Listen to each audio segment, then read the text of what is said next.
7th, and it's the 2:30 here at CSU, and our guest informant is Myra Krieger.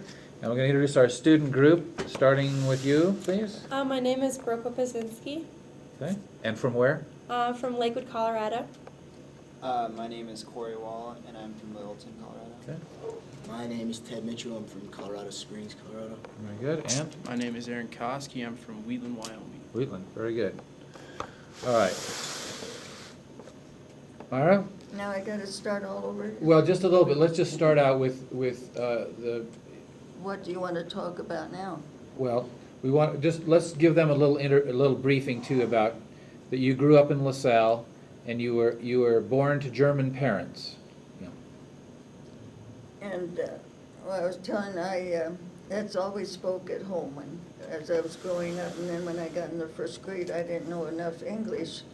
So then they sent a note home to my folks and sent me home to spend a year learning the English language. And then when my sis started, I was in the 3rd grade, and then she was in the 1st grade. And then when recess time came, we'd get together and we was talking German on the out in the schoolyard, and others heard that, and they sent a note home to my folks and it forbid it, not one word of German, and told us that sisters did not dare to say anything to each other in German. We could speak English, but it was just, natural, because that's what we used at home. And then I said, and then the funny thing is, then when in high school, then I went and took German for my one credit. But there, it was more to recognize the words as they were printed and directly translate. That's what it did. The teacher never really stressed how you pronounce the words or anything. You just translated directly from the German script into English. And I still say things backwards. Not as bad as some do, but I know my English still is not correct.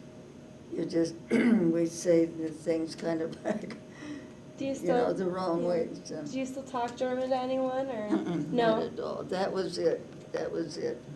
And I said, I don't know if any of you know, everything, so many things have genders. The knife is in masculine, this fork is the feminine, and the spoon is neutral. Well, then there, die and das, and this is where I'm lost, and then this. Yeah. And then the students, when she wanted them to say certain words, I was trying to, for one, the dich, this the American, or you can't pronounce it. The students had my classmates did it. She just working with them, and, to get them to pronounce these words with the ich. It comes through so. Do you still understand German? Do you still? Quite a bit. Yeah. If they'll talk real slow, I get most of it.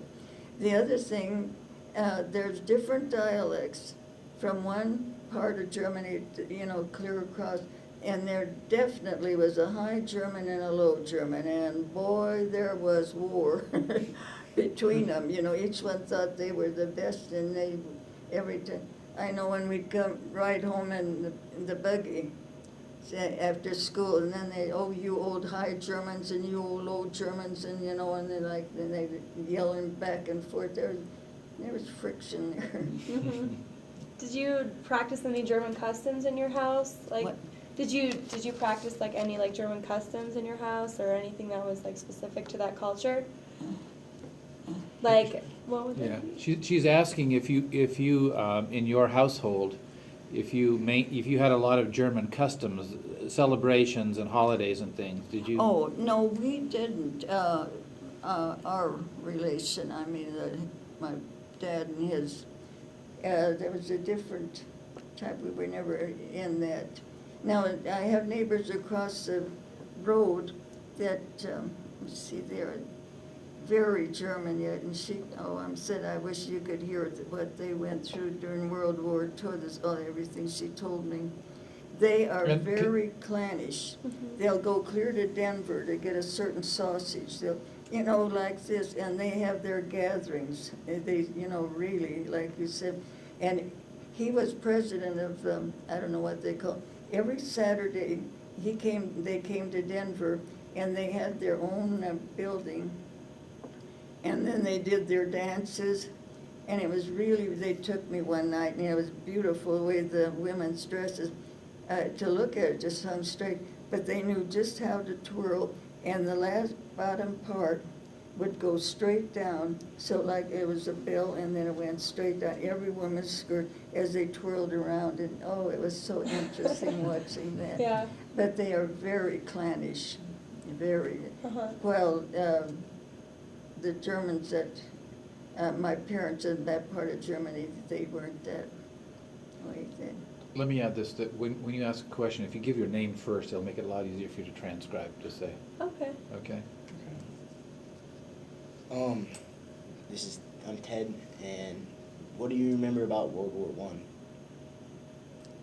I? Were you old I was enough just to- telling, I lost my mother, but biological mother, and her sister, my aunt, and her dad, my grandfather. And the flu was so terrible at that time. And then I had an uncle that fought at that time, too. So my mother really, my stepmother really noticed this and, felt it, that when you mention that, that's all she thinks of. She lost, 3 of the family here in the United States. The one sister was a nurse, and she did double duty because most of the nurses were sick, and she went beyond her strength, and then the flu hit her, and she killed her too. But as far as the fighting like that, I don't know. The uncle never said much to do it. He didn't care to talk about it much.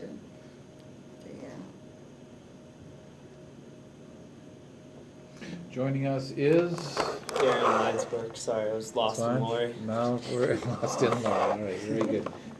This is Myra Krieger, who's here. Hi, how you doing? Okay. Well, I guess coming back here, how old were you when World War I guess, started? Like, how old were you during that time? That was when I was born. When we were born, okay. 1917, I was just- 1917. Okay. Yeah, So. yeah, 1917. All right.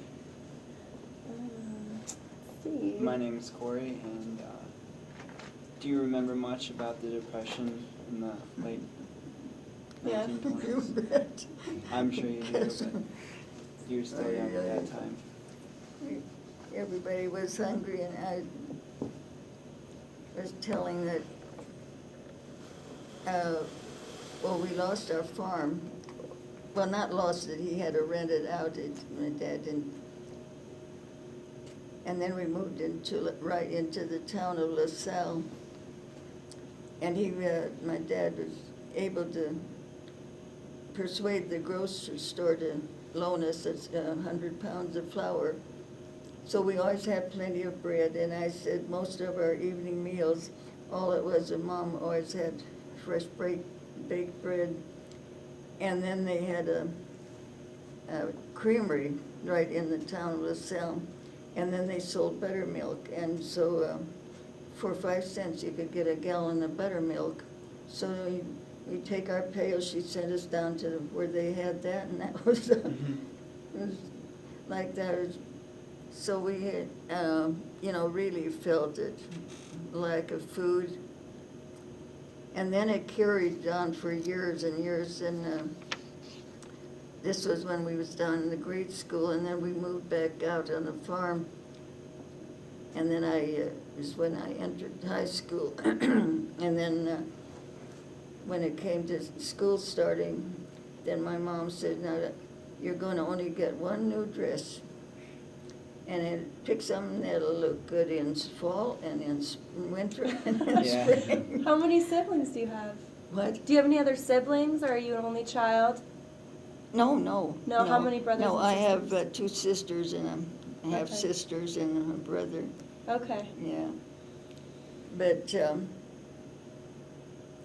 some of those that lived on the farm all had their big gardens, and while in town, you know, you couldn't, so they always had, I know one of the boys said, well, we always have plenty of to eat. Well, we skimped, I mean, there just was no money, and you know, to buy. And it was when all the bums were riding the rail, and I don't care how little we had to eat, Mom would let them give them a sandwich, you know, a slice of homemade bread. And they marked their place. And every time a train came through, boy, here they'd come. And they'd walk past all the other houses and stop at ours. And so Mom was always handing out her home-baked bread. How long did that go on for? I mean, LaSalle was a railroad town, so there was always trains I'm there. trying to think too. Well, let's see. I think I was in the 4th grade when we moved back on the farm. But that was still on then because we were still struggling then. 4th grade, 7. I must have been about 11 when we moved back out and left town. Do you remember the conversation that you would have had with the family about moving off the farm? Do you remember what that was about? No? You just In knew a as way, we kids were excited. In Yeah. town, we had sidewalks to ride Yeah, our right. bicycles on, Uh-huh. or tricycles on, and fight with the neighbors. We had a humdinger, the one girl, I don't know why they took such a hatred toward us, and the one was real sweet, and then the little brother, he didn't care one way or the other, but this one, she'd get a stick long enough from their lawn. When we'd step out of our front door, she'd whack his head. And just always, and we had some hair-pulling sessions with her. When you lived on a farm, did you have a lot of neighbors nearby, or were you pretty isolated? No, I said my granddad bought a farm for each one of the sons, and then they lived out there. So we were really within a miles area. The 3 brothers, there'd be 3 brothers, and the grandparents were all together. So we had the cousins, that's the way we grew up. One thing that was so interesting, every farmer had their own Hispanic family, and you were responsible for their shelter, for their clothing, because most of them didn't own a car. And I know Mom would sew the coat for the one boy. No, that was for a girl. And then another family, well, that was the other thing. They had nothing to do too, and they'd come to your place and stand on your porch and at the screen door all day long, looking through there and watch everything you do. And they saw Mom sewing, and then they learned that she was sewing for our family. So this one girl, she said, Johnny, she ain't got no coat either, and wanted her to sew clothes for her family, they're her brothers and sisters, and so. But they were so trustworthy, and they were devoted to us. I mean, there was no friction, and it was real funny. Children, we'd say something, and we'd have a Spanish word, an English word, and a German word, all in the same sentence. And we learned quite a bit of them, and every time in the evening when they bring the cattle in for milking, let's see, they'd always say, Cavalla, I don't know what. And anyway, andale, hurry, here comes the cows, But half of it would be in German and English and Spanish. This is Aaron. What did your Spanish family's jobs entail on your farm? Like, what were their responsibilities? What? Oh, he's asking, you have to talk a little bit loud. He's asking, these Spanish families that came to live on your farm, what was the connection to them? They came as to do farm work, and they lived on the farm? They did the beet work. Oh, the beets, okay. Mhm. Yeah, they So were, when you were kids, all the German kids were there, you did all the beets, you did all the... we had to help too. There'd be Right. enough. And then, and one thing we talking about what you did for spare time. We didn't have any spare time. And we were out, we three girls, my sister and I, we were hoeing beans, the weeds in the beans, and I was way ahead of them, and here's a big bull snake, and I take my hoe and hit it. Well, you might as well like a hose, you know, it just bounced off. And I whacked again, and it still didn't kill it. Third time I whacked at it, it wrapped around my hoe, and I got so frightened, but I didn't. I turned around and I started running down the road toward my sisters. And they saw me coming and they took off and they kept yelling back, drop that hoe, and I was dragging that old bull snake on the field. But, But when you were doing the hoeing in the field, that started early in the morning and you worked through the day, right? the thing that I remember most is the gnats. Oh, they would just bite you. It was awful. So, yeah, we would usually, you know, work early in the morning and then sometimes go out in the evening when it'd be warm. Yeah. But everything was by hand. What did you wear when you were out there in the field? You know, it was real strange. The girls never wore trousers or in slacks. We were in our dresses, and then the mothers would make pads, as real thick pads, if you did the crawling to thin the beets, and had them fastened, and it'd make a pad on each knee, because it was just all day long crawling on when you were thin. So, can you explain a little bit, when you were hoeing beets, that meant that you got down on the ground with a short-handled hoe, I think, yes? No, No? what they did, with a long-handled hoe, usually the mother would go along with the long hand, you know, and chop, and then we children, or whoever would come behind her and pull out the extra one from the one beet that you want to leave standing. Right. And that's the way. The explanation on that is when beets grow, at least it was in those times for many years, beet seeds would grow multiple beets right next to each other, and you actually had to thin it down to one so that one beet could grow to full size. So it was pretty labor intensive. A lot of people had to work at it Oh, yeah. to make the field productive with beets. That was the main crop, Yeah. and it still was a good money crop until in recent years, our sugar factory closed and Greeley closed down. Yeah. Well, then the farmer has to pay to have his beets transported. They haul them to Greeley, but then they have to pay to have them taken to Fort Morgan to there.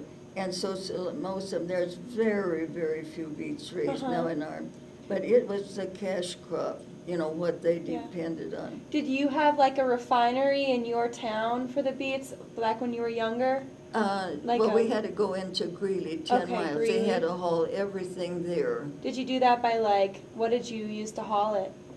Regular trucks by then. Trucks? Okay. But earlier years, it was real close to where you lived, and they had the scale, and then, I don't know what, but anyway, they raised a platform, I mean, it's long, and then up there, and then they had to pull it up there, and then they dumped it into the rail cars, right on the railroad, but there was a lot of accidents with that, then the horses would panic, you know, and it was horrible. And it was quite a long, steep, and a long run going down or pulling upward. And I know my uncle, something happened and he fell on it from that and looked down on that and injured him quite badly. This is Teddy. One thing I was wondering about, do you still keep in contact with anybody that you grew up with back on the farm? I'm to the age now too. Those my age, most of them have passed away.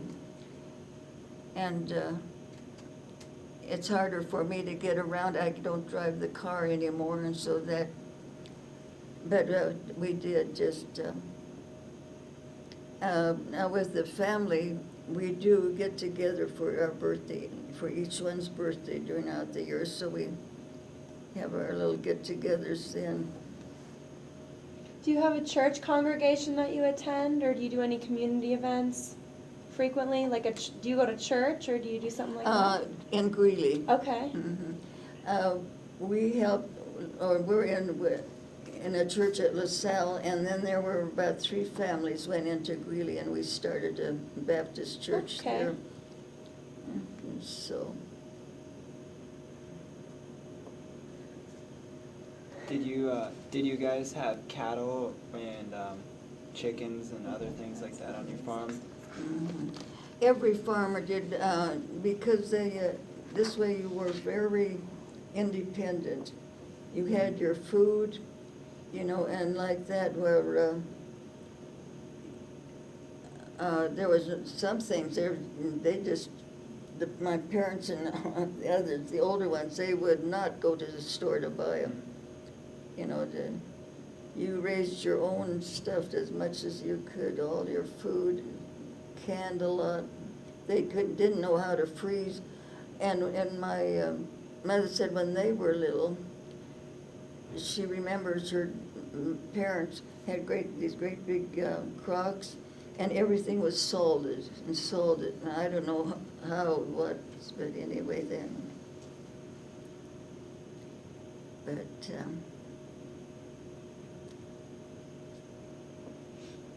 I don't know. This is just a different sort of question, but like, what are some of the the new technology that you've seen, just like from when you were born in 1917, and then like as you became a teenager? Like, what are some of the the new things that you remember that were really, I guess, neat to you? I mean, all the new inventions Yeah. that we use now. Yeah. Well, I enjoy some. Yeah. It took a long time. I enjoyed doing it the old-fashioned way. Mhm. And so, but I said when it comes to like in the field work or like that, this is what has caused so much unemployment, because the machines do everything now. Mhm. But your mixers, that I just use so much, my electric mixer, and I would really miss that. I was telling the other group, the grandchildren always spent the summer with it, just about all 3 months. And I'd do chores too, you know, and the one time we were carrying wood, because we, in the one room, that's all we have is a little wood heater. Mhm. And the little grandson, he must have only been about 5, 6, and he said, "Grandma, it is so old-fashioned here. You don't have a TV, you don't have a, I can't even think now."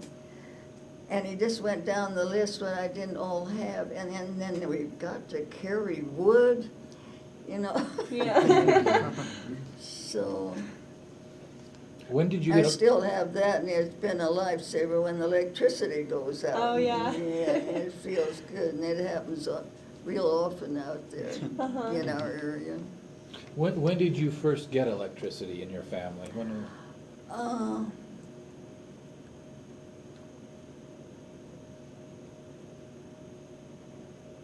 Before World War II, before the war, was it? Oh, yeah, well, that'd be, I was trying to think, it had been just shortly, I think, before World War II ended. It,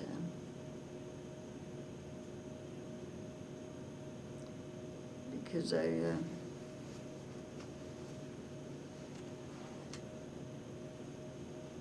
so I just don't. Did you use it in the milking? Is that what?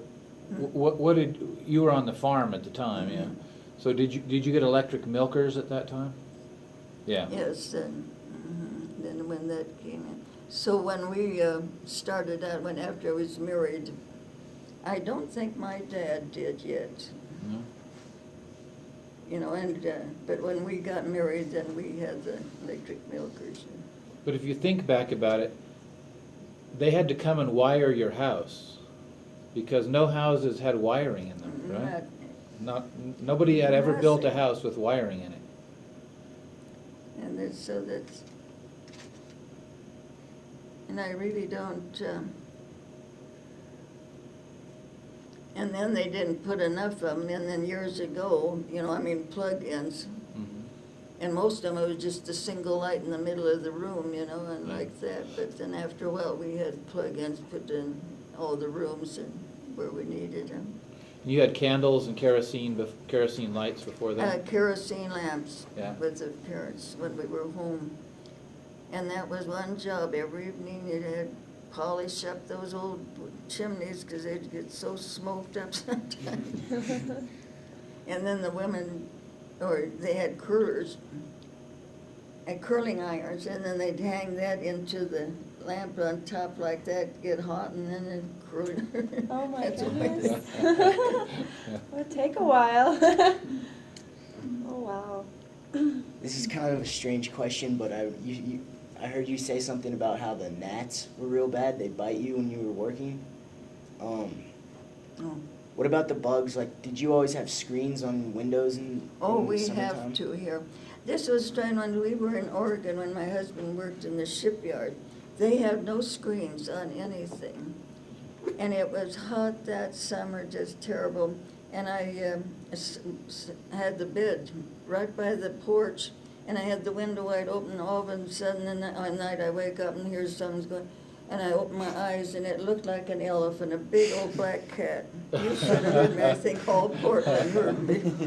I about died, but they had no screens, but they had no bugs like we do. No? And then when they take us down to the beach and to the ocean out there, the hornets were horrible, you know. But otherwise, you didn't have gnats and mosquitoes and stuff like that. It was real strange. So I have a question. In your field, in your beet field, right? There's some, or did you have a lot of problems with like pests and stuff, like bugs that would like damage the plants? Oh, terrible. Yeah, how did That's you a fight. take care of that? Always has been a problem. Uh-huh. Still is. Now the airplanes do all the dusting.